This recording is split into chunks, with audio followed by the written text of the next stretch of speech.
Each week during QueerView, we take a look at what it's like to be queer in a different nook of the world. Today, we head to Israel to focus on that country in a way that is not just through the relentless prism of Gaza. Joining us to discuss queer life in Israel, we have Dr. Evan Cohen, chairman of Likud Pride and a linguistics lecturer, and his better half, Omri Rosenkrantz, a sociology lecturer. Thanks to both of you for being with us. Tell us how you met. Give us the romantic story to kick us off. Well, good evening to you and to everyone, first of all. We met almost 16 years ago in a gay pub in Tel Aviv. There used to be a well-known gay pub in Tel Aviv back in the days. And it was a friendly gathering, and ever since then, we're together. We can't be separated. You live on the outskirts of Tel Aviv, right? The largest city in Israel. How big, how thriving, how vibrant is the gay scene in Tel Aviv? So Tel Aviv is not the biggest city, actually. Jerusalem is the biggest city. Oh, my apologies. No problem. Tel Aviv is extremely vibrant. I mean, we often travel London, Berlin, and there's no difference. I mean, as far as gay life is concerned, it's extremely vibrant, extremely open, great city to be in. How does it differ from Jerusalem, since you mentioned it? Well, with respect to gay life or in general? In terms of gay life. Yeah, well, Jerusalem is more conservative in every respect. So, I mean, there is gay life in Jerusalem because it's a huge city, but it's probably a lot less pronounced than it is in Tel Aviv, a lot less open, because that is the kind of society. Tel Aviv is a much more open society, a much more liberal society, a much more secular society than Jerusalem is, and the gay life translates accordingly. I mean, that's emblematic of a tension within Israel as a whole, right? Between the two sort of sides of the Israeli personality, the very hedonistic, progressive side, and the more deeply conservative, perhaps religious side. How do those two sides sort of view being queer? Well, it's not an easy conflict, I have to say. We do have our shares of conflict within Israeli society, even though the situation here is not as bad as one can think, I mean, considering the neighborhood we live in. But yes, there is a big difference between Jerusalem and places like Jerusalem, which is, as you said, more conservative.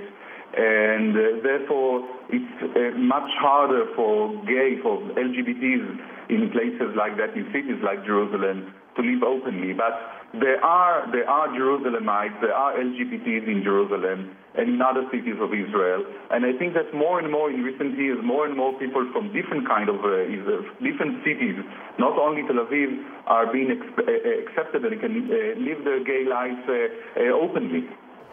I read a book by Ari Shavita recently, My Promised Land, where he has a chapter about queer life in Israel, and many of the people he's interviewing are a little bit disappointed or dismayed at the rise in conservatism in Israel. They say that in the 90s, Israel was one of the leading places in the world for example, for DJs to come and play at huge gay raves, and that now they feel like that kind of hedonism that was alive and well has been more subdued. Do you think there's any truth to that?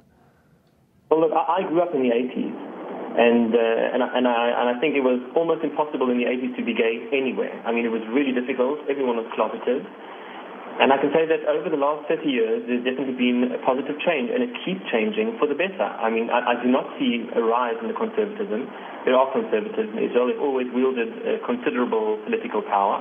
But as far as gay rights are concerned and gay society is concerned, we're only moving forward all the time.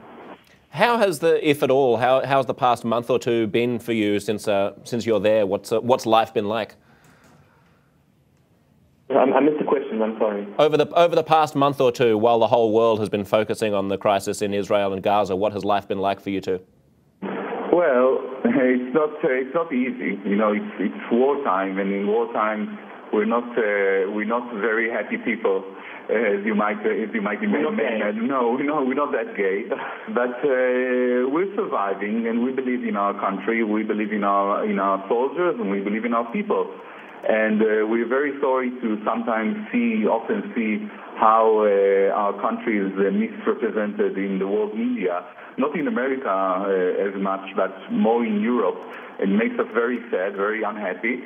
But we believe that we're right. We believe that our our country, our people are right.